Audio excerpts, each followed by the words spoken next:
Matthew chapter 20, verse 29. While you're turning there, last week we talked again about the humility that Jesus was teaching his disciples. We finished up on the ways that people in the world become great in the kingdoms of the world, and how that's the opposite for how God tells us to be great in his kingdom. And it isn't wrong to want to be great in God's kingdom. It isn't, because the motives are different. It's not about pride for ourselves. It's about getting glory for God, and that's okay. But remember, the world's ways are benefiting from somebody else you know. Right? Something along that. Somebody that has some influence, trying to flatter others in some way. And so you can be the recipient maybe of a blind promise. Right? Finding the shortest or easiest way to glory and honor, portraying some kind of self-confidence and as a means of displaying competence, like you deserve whatever that you're getting there. And others are forcing into subjection, preying on those who are weaker, and even swaying people through popularity. And those things do work in the world system. They're just not going to make us great in God's kingdom there, because they're rooted in pride, and God hates pride. We understand that God's ways for being great in his kingdom are rooted in humility. We're not seeking our own glory or praise. We're seeking God's glory in all that. We're choosing to serve. We're serving from the lowest positions of humility and not honor, and we're willing to sacrifice ourselves and share the gospel with everybody. That's the ways to be great in God's kingdom, right? And so, in God's kingdom, we don't necessarily get the best jobs like people in the world. We don't get the easiest paths. We don't get the best of any of those things, and that's okay, because it's not about us. It's about getting people saved, and God says, I want to help other people get saved, and so that's what we're seeking for. That's the end result.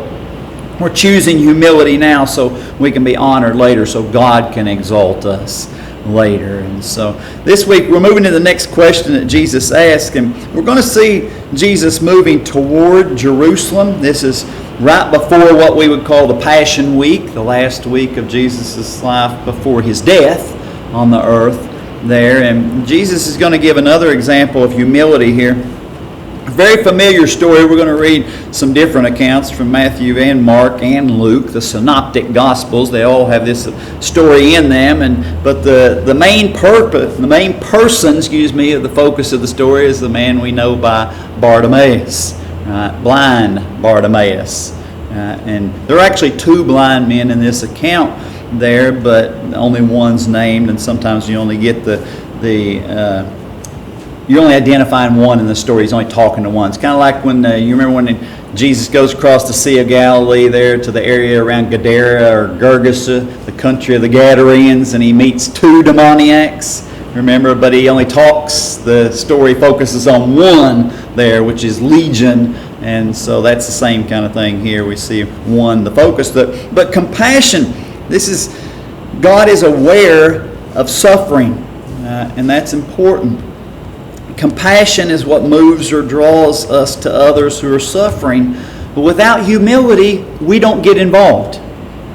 We don't get involved. We have feelings of compassion sometimes when other people are suffering. We just don't want to do anything about it because we'd have to humble ourselves, and it's unpleasant for us at times. It's a sacrifice for us. So we haven't chosen to serve. We haven't chosen to humble ourselves, and we don't get involved always. The feelings are real, but if they don't end up in some type of service for God, they don't benefit God's kingdom.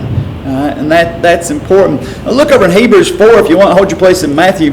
Hebrews chapter 4. I just want to read a couple verses because it tells how God feels about our suffering, the things that we're going through. In Hebrews 4 and verse 15, he says, "For we have not an high priest," talking about Jesus, "for we have not an high priest which cannot be touched with the feeling of our infirmities, but was in all points tempted like as we are, yet without sin." So Jesus doesn't just have feelings of compassion because of our infirmities. Our infirmities are any type of a physical weakness. That may be a bodily weakness. It may be a mental weakness. Any of those things. That's what infirmities are. And it isn't that Jesus just has feelings of compassion. He's touched by those feelings. He's moved to do something, to engage in those there. Back in Hebrews chapter 2 and verse 18, one other verse. He says in Hebrews chapter 2 and verse 18, "For in that he himself hath suffered, being tempted, he is able to succor them that are tempted." Right? Because Jesus suffered in every possible way that man can be tempted, he is able to succor us. That word, that's an odd word for us. Right? Succor means to give relief in that type of situation. And so Jesus is able to give us relief when we're suffering because he already suffered in every possible way that mankind could. And so God suffers with us. He's involved in that process. It's not just, oh, poor them. He suffers right along with us. And, I could tell when Mom told me the story about Gail and Joe's dog dying, I got the same look on my face that Lori had when she told her right before church. It's like, oh, are you kidding? That cute little dog, and it touches you, it moves you. You suffer with people. And that's how God does us all the time. Whenever we're dealing with any kind of suffering, God suffers with us. He's not outside of that. And that's important for us to know. He's experiencing that. That being said, God can end his suffering at any time, can he? Yes. Well, how does he do that? Well, if he suffers with us, all he'd have to do to end his suffering is what? End ours. Right? If he'd end our suffering, he wouldn't have to suffer with us, and that would end it for both of us. That sounds like a win-win, doesn't it? It really does. Well, we don't have to suffer anymore. God doesn't have to suffer anymore. And we think, oh, well, that would be the best possible way. Right? Would it if God ends suffering in the world? Do you remember when the greatest time of revival will be on the earth? You remember when we talked about that several weeks back? It's the greatest harvest of souls that the world will ever see at a single period of time. You remember when that will be? During what 7-year period of time? During the tribulation period. Right? During the tribulation period is when that greatest harvest of souls, that's when the persecution, the suffering is going to be greatest on the earth. And that's because God does that on purpose. There's only 7 years left. Those people have got to get saved. If they're going to get saved, they've got to do it then. And God increases the suffering of the world to speed that process up because time's running out for them. Once they go to the end of that, they can't be saved anymore. All the wicked are going to die at the Battle of Armageddon that aren't killed before that. And so that's their end of opportunity at that period of time. So, that's the idea there. God can end suffering at any time. But he's not going to right now because that'll end salvation. And you see this. You see people that if everything's going good in their life, they don't have any problems, no health problems, no family problems, no job problems. How often do they think about God? Very often. Not very often. Right? They don't really need God if everything's going good. And that's kind of the attitude of the world there. And so, that's not going to happen. If the suffering ends on the earth, there won't be any perfecting of the saints either. It won't conform us to Christ's image there. And so we're not going to be as good of a witness for God as we could be. And so, Jesus could have at any time prevented his own suffering on the cross. He could have stopped that at any time along the way there, prevented the abuse, the humiliation leading up to that. But that also would have ended our hope of salvation. Right? Even those in the Old Testament, you remember they're offering animal sacrifices in the Old Testament. Those are a temporary covering. Right? Those won't mean anything if the permanent sacrifice doesn't come when Jesus dies. Right? Those people, Old Testament saints, their temporary sacrifice would mean nothing in eternity. Remember, there's no resurrection of the dead until Jesus is resurrected. And so if he bypasses that, it cuts off salvation. That's why Satan tries so hard during Jesus' life to get him off track. Because if Jesus gets preoccupied with himself, right, he won't see the joy that's set before him. He won't see what's coming to be able to provide salvation for us there. And so, that's what's happening in this account here. Jesus is moving very rapidly toward the cross. Right? It's not something that Jesus is looking forward to. Right? And he even prays there very shortly after this that if there's any other way for this cup to pass from me, right? But there's not. Right? There's not. There's no other way. And he says, but thy will be done. If this is the only way, I'll accept that. I'll do that. And that's what happens there. But, if Jesus is preoccupied with himself about what he's having to deal with, what he's going to have to suffer with, he would never have stopped and engaged these two blind men in this story here. So that's important for us to realize right up front. Matthew 20, and I'll read this story. I'll read the whole thing from Matthew. We'll pick up a little pieces here and there from Mark and Luke later on. But Matthew 20, 29 through 34. And as they departed from Jericho, a great multitude followed him, and behold, two blind men sitting by the wayside, when they heard that Jesus passed by, cried out, saying, Have mercy on us, O Lord, thou Son of David. And the multitude rebuked them because they should hold their peace. But they cried the more, saying, Have mercy on us, O Lord, thou Son of David.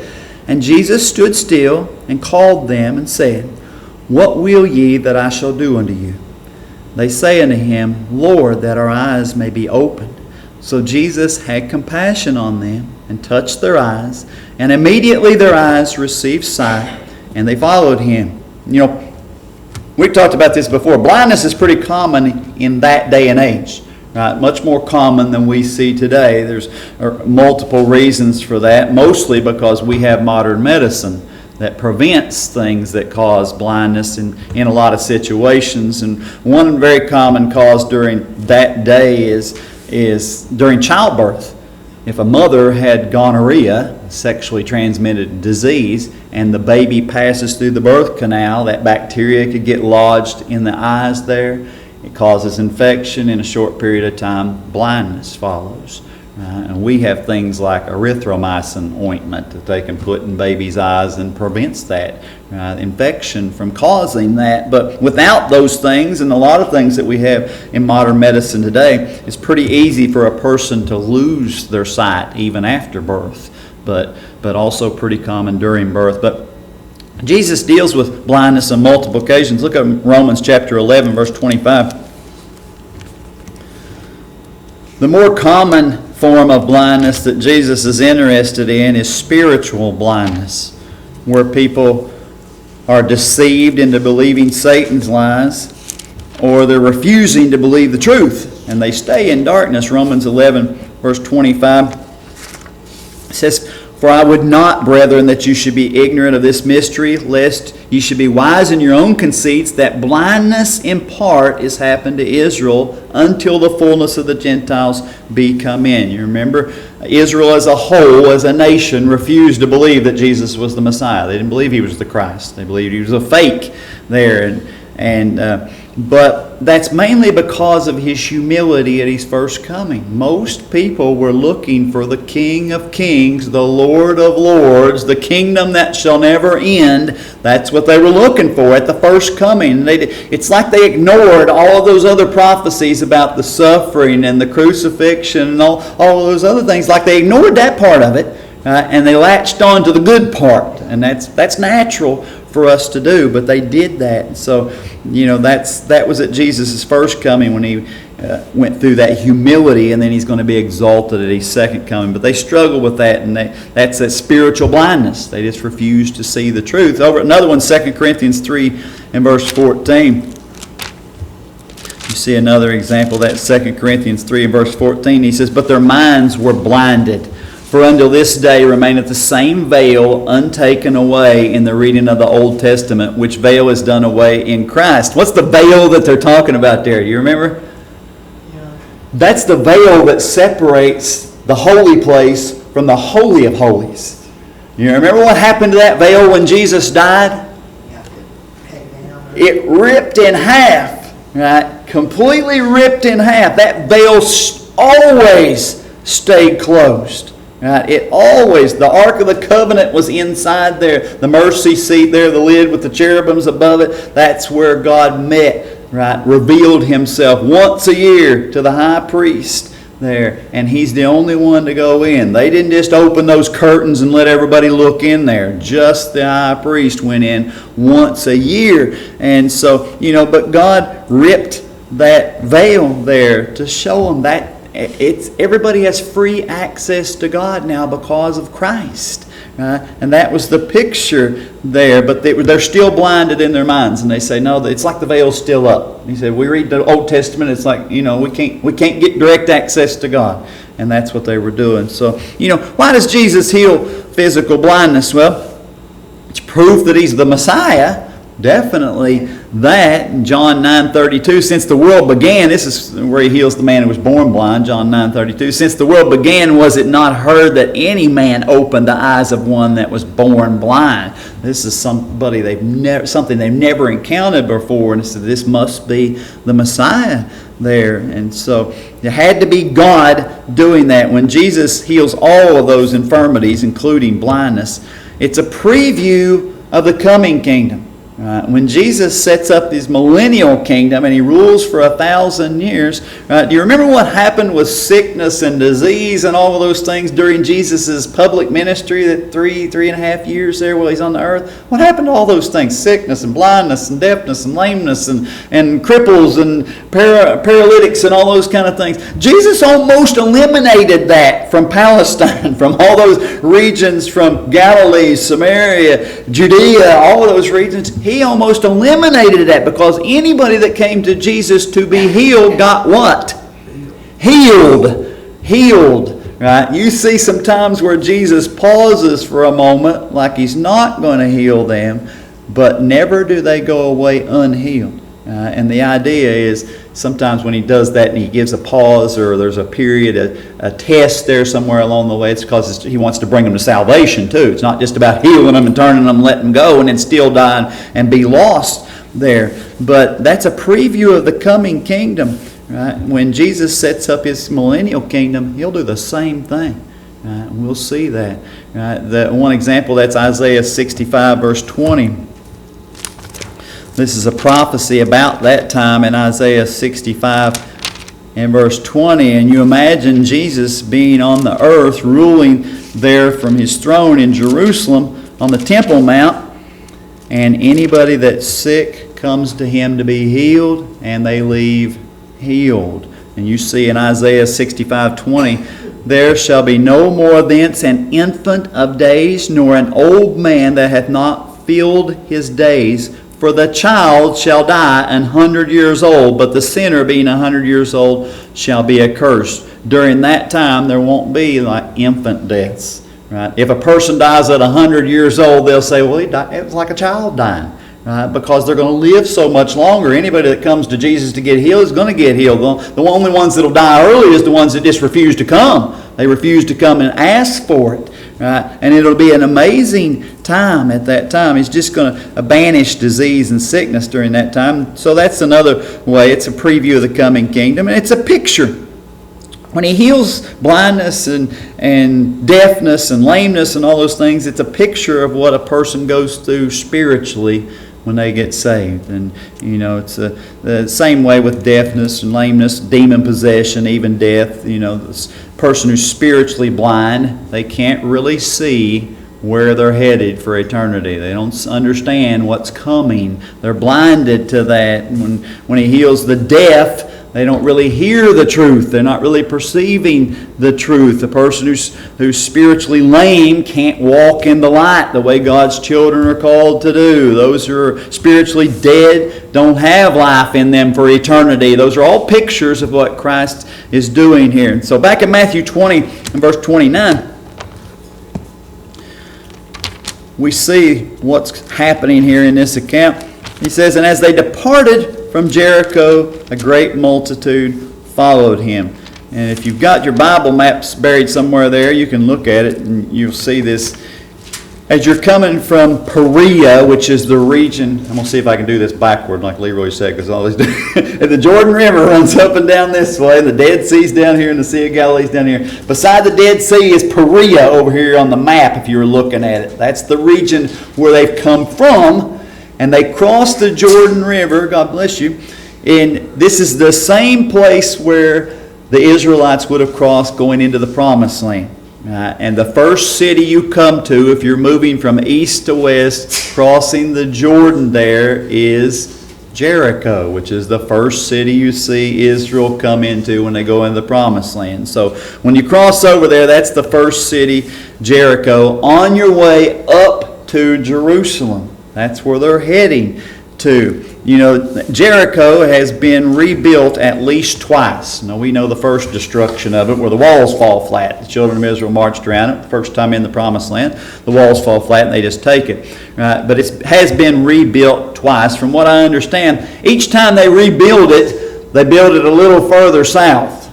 It's, you know, a lot of those places over there in that region of the world there in the Middle East, they're tells, which means they're built on top of the ruins. If a city was destroyed, you know, a tell, it means there's another one underneath it somewhere. And so it's not that way with Jericho. When they rebuilt it, they moved it a little further south. You can go to the city of Jericho, exists still today, but the ruins where the walls are still there, right, that fell flat, are not inside the actual city of Jericho. They're north of it. And so they rebuilt it every time a little bit further south. And so that's just a little piece of useless information there if you're curious about it. I was. But Jericho, if you look at Deuteronomy 34:3, Jericho is called the city of palm trees. And Deuteronomy is one reference. There's several in the Old Testament. It says Deuteronomy 34 verse 3, and the south and the plain of the valley of Jericho, the city of palm trees, unto Zor. Now, why is it called the city of palm trees? Why is Greenup, Kentucky not called the city of palm trees? Because palm trees won't live here. In order to have palm trees growing, what kind of winter do you have to have? Warm, mild winters. And that tells you something about the city of Jericho. They have warm, pleasant winters. We can go down to Florida and different places and see palm trees because they have fairly warm, pleasant winters down there. Herod has a winter palace complex in Jericho at this time, right? Because that's his winter home. Right, and he can go there during the winter and it'll still be warm and pleasant in Jericho there. And Jericho's only, if you've got that map looking at it, it's only about 15 miles from Jerusalem. It's not that far away. I heard one commentator describe it this way. There could be snow flying in Jerusalem and they're wearing linen garments in Jericho. It's that much difference, right? Linen's that really light, thin fabric so they can stay cool. And you know, snow could be flying there 15 miles away. And in Jericho, it's really warm. And the idea is it's the change in elevation. It's kind of like, we don't really have that around here, but there are places in California and different places around where you can just go up. You could be really warm down here in the plateau. When you go up on top of the mountain, there's ski resorts and things like that up there that you can, you know, be involved in. And that's what's happening. Jerusalem is 2,540 feet above sea level. Jericho is the lowest city on the planet. It's 850 feet below sea level. It sits down in a hole, right? And there's a pretty drastic temperature change there from that 15 miles. And if you were coming from the Mediterranean Sea, you crossed across Judea and that region, you come up to Jerusalem there. When you go over the backside of Jerusalem, the Kidron Valley, the Mount of Olives, and you're heading down Bethany toward Jericho there, you're going down into a hole and you're heading toward what? What's on the other side of that region there? It probably says something like the Arabian Desert. There's a big, if you've got a colored map, there's a big brown patch there, right? You know, there's a reason why people didn't cross from Babylon into this region across the desert, because they die before they get there. You remember they go up the Mesopotamia, down the King's Highway, down close to the Jordan River Valley there. And so as you're going from Jerusalem down into that hole there, they're moving toward desert, and it gets much warmer as they go that direction. But Jesus is moving from Jericho toward Jerusalem. So he's going up, right, in elevation toward it. Matthew says, look at Mark. If you got a couple bookmarks, you can throw them in there. And you can flip back and forth pretty easy. But throw one here in Matthew 20 and look over in Mark chapter 10 and verse 46. In Mark 10 verse 46, it says, "And they came to Jericho, and as they went out of Jericho with his disciples and a great number of people, blind Bartimaeus, the son of Timaeus, sat by the highway side begging." So Mark says they came, and then they went out of Jericho, which is, we know exactly what happens. They come from the area of Perea, they cross the Jordan there, they go into Jericho, and then they go out. They're going on to Jerusalem there, and they have this encounter. That's the same thing that Matthew says. But look at Luke at 18. Luke chapter 18 and verse 35. It's a wonderful, wonderful passage of Scripture here. We'll see why in just a minute, why it's important that we see this one. Because Matthew and Mark says they leaving Jericho. They're going out of it there. But look what Luke says in 18:35. "And it came to pass that as he was come nigh unto Jericho, a certain blind man sat by the wayside begging." Matthew and Mark say he's leaving Jericho, but Luke says he's coming unto Jericho. Now, one of them got to be wrong, right? No, that's what lots of people would say. Oh, there's another mistake in the Bible, right? Two of them said he was leaving, and one of them says he's going to Jericho. No.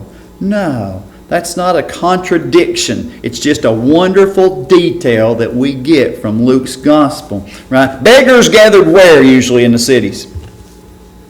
Where do they usually gather? By the gates. By the streets, where the most traffic was, where they could get the most sympathy, the most alms, some kind of a donation there to help them. And so that's where they're usually gathered there. And so you imagine these two blind men are gathered at the gate of the city there. Jesus has left the area of Perea.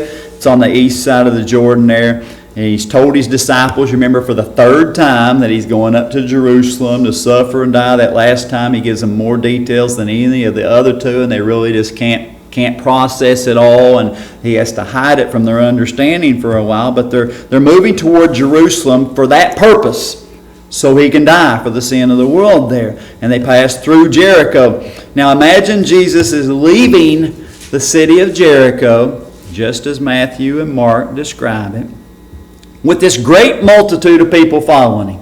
That's the way they describe it. This great crowd of people around him there. And they leave the city. These two blind men hear the commotion. They hear the crowd passing by. But they can't see what's going on. Right? They can just hear a bunch of people going by. They can't see that. And by the time they realize what's happening, Jesus has already passed outside the city. He's already gone by there. And these two men start crying out. And Jesus stops and he turns back to the city.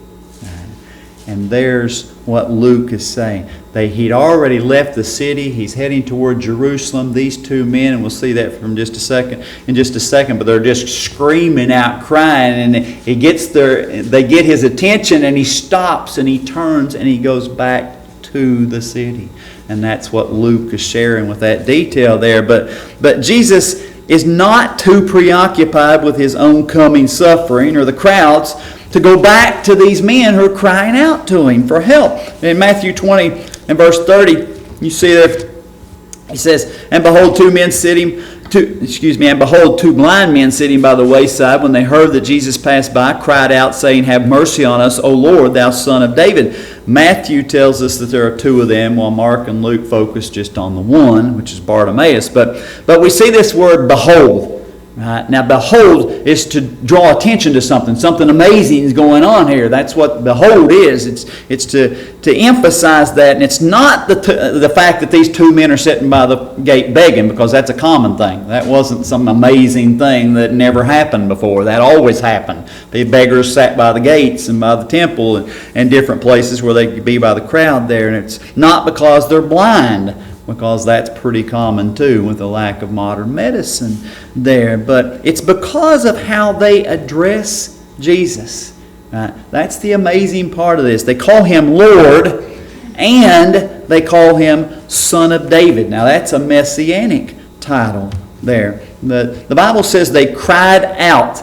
The word is kradzo, which means to scream or to shriek. Right? You ever have a kid do that one time? They just scream out, this blood curdle, and you think they're dying or their head's chopped off or something like that. That's the kind of scream these guys do. The crowd is passing them by. By the time they figure out that it's Jesus, they're already going out the city, and it's just screaming at the top of their lungs to get his attention there. They're desperate, and they put this loud cry out to try to get Jesus' attention. Their opportunity to be healed is passing by with the crowd. It's passing by. Most others that have some type of an ailment can go to Jesus. They can go to him because they can see where he's at.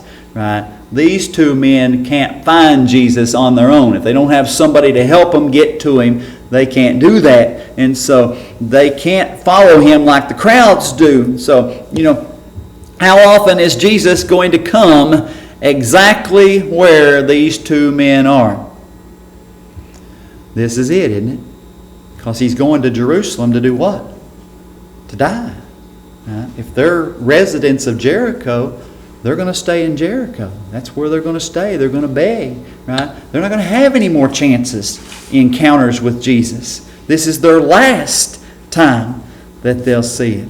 And so they address him by these two titles, Lord and Son of David. And, just to kind of pick our brains up front, you say, well, are they saved? Right? Because they use those titles. They call him Lord. They call him Son of David. They recognize him as the Messiah and the Lord. It sounds kind of like salvation. So, maybe they're already saved. Right? Look over in Matthew chapter 15, verse 22. I know this has been a while back when we studied this, so I want to read this text. But in Matthew chapter 15, starting in verse 22, there's a demon-possessed girl. That's what's going on. The mother of the demon-possessed girl comes to Jesus. Right? And she wants help for her daughter. In Matthew 15, 22 and 23, he says, And behold, a woman of Canaan came out of the same coast and cried unto him, saying, Have mercy on me, O Lord, thou Son of David. My daughter is grievously vexed with a devil. But he answered her not a word, and his disciples came and besought him, saying, Send her away, for she crieth after us. Right? Now, she uses the same two titles that these blind men use. Right? She calls him Lord, and she calls him Son of David. Right? Same two titles there. Right? When she calls him by those two titles there of Lord and the messianic title of Son of David, what does Jesus do? He says, but he answered her not a word. Right? He just almost ignores her, doesn't respond to her at all. Right? The disciples say, when Jesus ignores her, she starts tormenting the disciples. And Jesus says, you didn't send this woman away. She's driving us nuts. Right? We can't handle this. Why does Jesus ignore her? Well, her daughter is demon-possessed. Right? But you remember, what's her request? When she comes to Jesus, she says, have mercy on who? Her. Me. Right? Herself. Right? She doesn't say, have mercy on my daughter who's suffering grievously because of this demon possession. She says, have mercy on me. Right? God is allowing her to suffer to bring her to salvation. Right? And He's not going to take away the suffering unless it can bring her to salvation. And so he just ignores her. Down in verse 25 of Matthew 15, he says, "Then came she and worshipped him, saying, 'Lord, help me.'" She even falls down at his feet. That's the position, prostrate there before him on the ground, like she's worshiping him. And she says, "Lord, help who? Me." It's still about herself.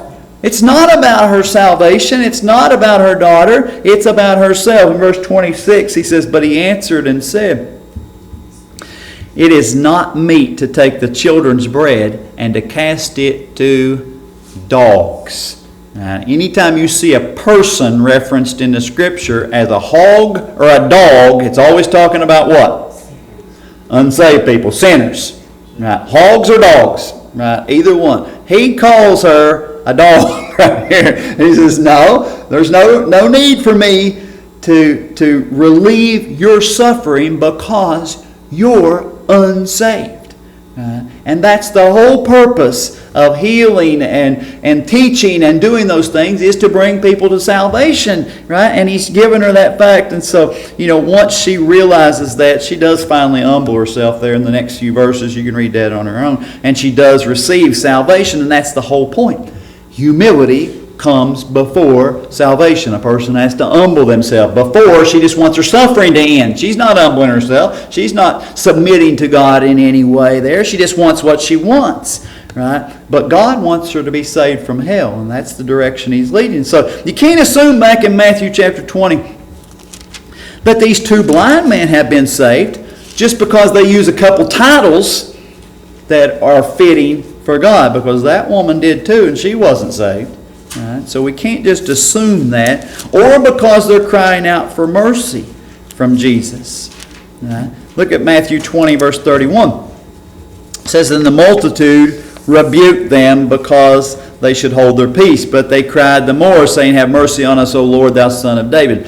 They're putting all of their effort into reaching Jesus. Everything to try to get connected to him. They're forsaking. The crowd's trying to shame them. Jesus is going along as he's walking and he's teaching and doing all those things there. And they're screaming out this shrieking, shrill scream to try to get Jesus' attention. And the crowd's saying, "Hush, we can't hear him. You all need to hush and be quiet." And they didn't know. No, when the crowd tries to hush them, they just scream louder, right? If that's even possible there. They don't care.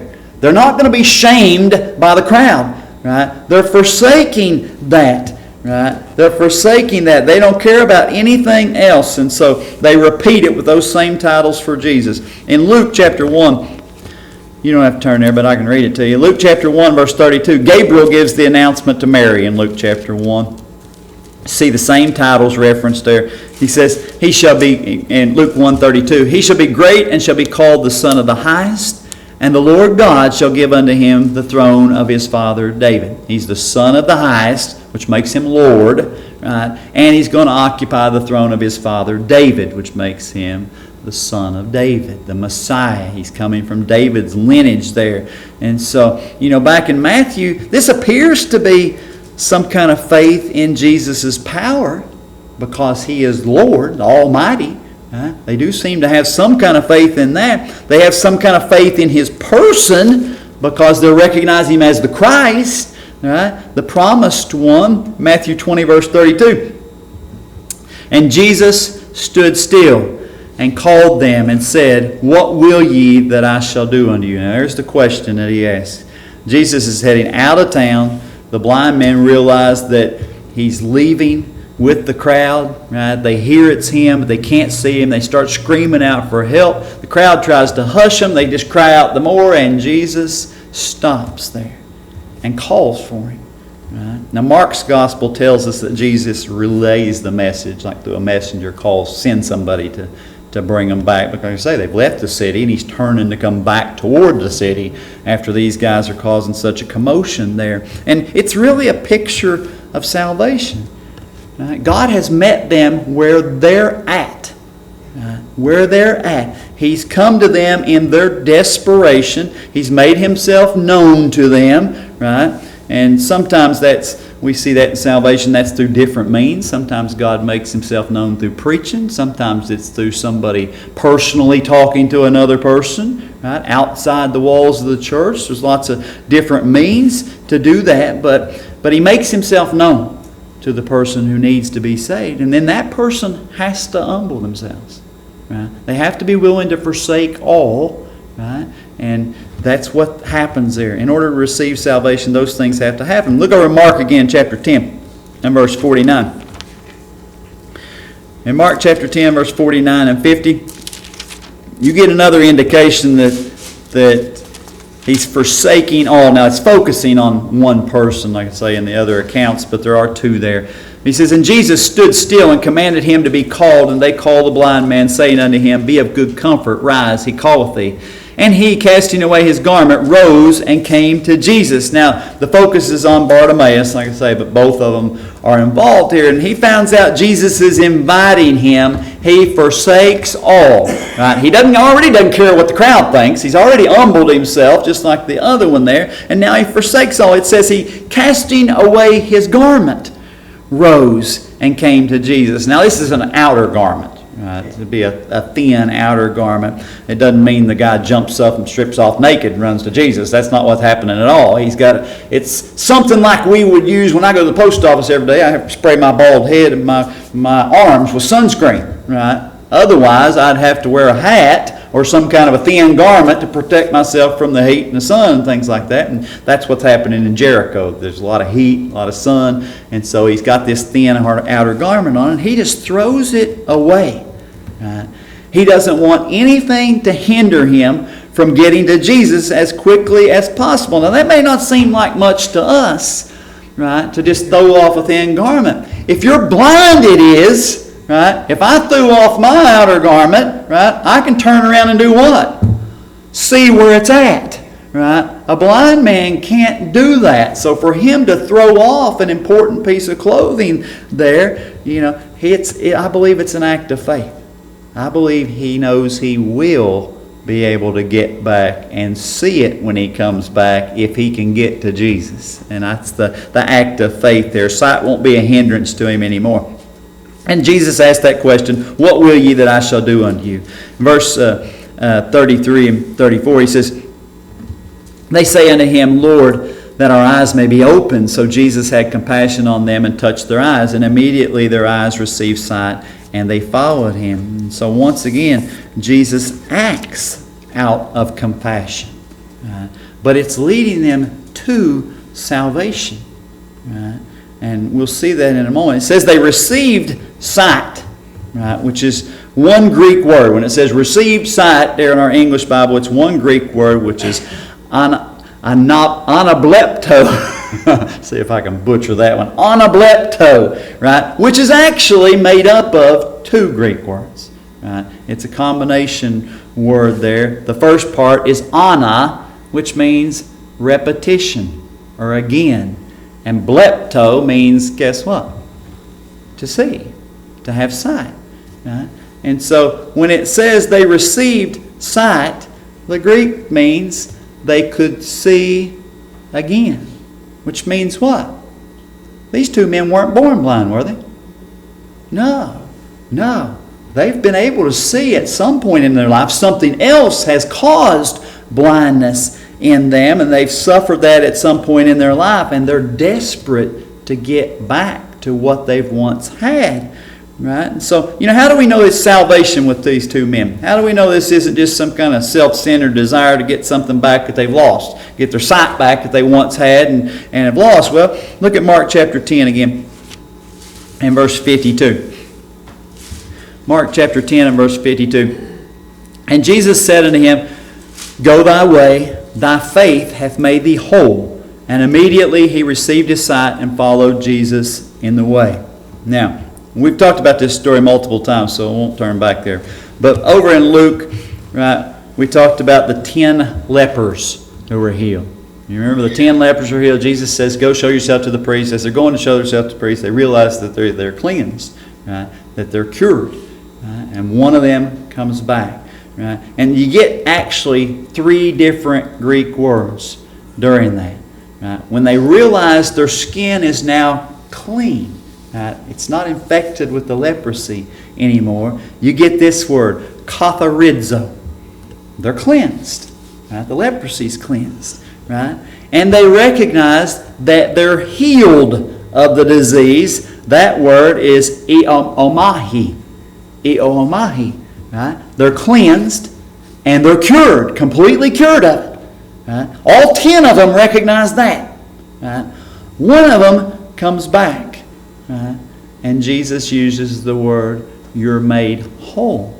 He doesn't use the word cleansed. He doesn't use the word cured. He used the word sozo, which means saved. Right? One of them comes back to give thanks to the God that healed him. And he not only gets healed, he gets saved in the process. And that's what sozo is. The same word is used here with this blind man. He says, thy faith hath made thee whole. Sozo. He doesn't say your faith got you healed, your faith got you cured of your blindness. He says your faith hath made you saved. Right? And he experiences salvation. How do we know for sure? Well, when Jesus heals this man, he tells him, go thy way. Right? You've been saved, you've been healed, go your way. Where does he go? It says he received his sight and followed Jesus in the way. Right? He doesn't go his own way, does he? He goes the way wherever Jesus is going. Yeah. Right? These two guys weren't intending to go to Jerusalem, as far as we can tell. They're just sitting there trying to get money to survive on. But when he says, go your way, they don't go back into their own town. They don't go back to whatever little bit of family they have, whatever they have. No, they said, our way now is the way that Jesus is going. Right? That's what salvation is. The transaction's been made. They're willing to give up everything to follow Christ. They're saved there. And so, this isn't just about getting God to do something for them and then they're out. It's life-changing. It's life-changing. And that happens for every person that's saved.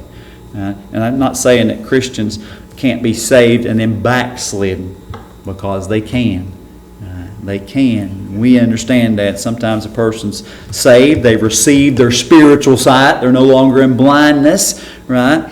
But for some reason, they lose sight of what the purpose is of being a Christian. Living for God, being more like Christ, being a witness to people who are unsaved, helping other people get to heaven. They lose sight of that and they slip back into sin. They slip back into a life of darkness. Doesn't mean they're unsaved again. It just means they're living in darkness. Their life doesn't reflect what God has done in their heart. Right? And so, same thing is going to happen. They're not walking in light anymore. And that's what happens. God comes to us where we are. If we get backslidden, we get away from God, God comes to us where we are. And, we're going to want to be close to the excitement of Jesus. You see people that are excited about God. They're excited about coming to church. They're excited about inviting people, witnessing to people. You want to be around those kind of people. It just draws you in to be that way, and that's how we want to be. We don't want to be a sideline Christian. If these two were saved before, they're just sitting there on the sideline basically doing nothing. They're not contributing to life in any way. Right? And Christians can get that way, where you just get wrapped up in the world and you're not contributing anything to God's kingdom. Right? And it happens there, but God can, if we'll humble ourselves, forsake those old things, the sin and those kind of things, God can get us back to a place of blessing again. And otherwise, we'll continue to suffer. God's not going to, if God's using the suffering to do something in our lives, whether that's bring us closer to Him or an unsaved person to bring them to Him for the first time, God's not going to take the suffering away just so they can go right back out in the world and live like a devil. That's not how it happens. God suffers with us when we suffer, but He's going to continue to suffer until it changes us. And that's important for us to recognize. Okay. Any questions? Or any comments?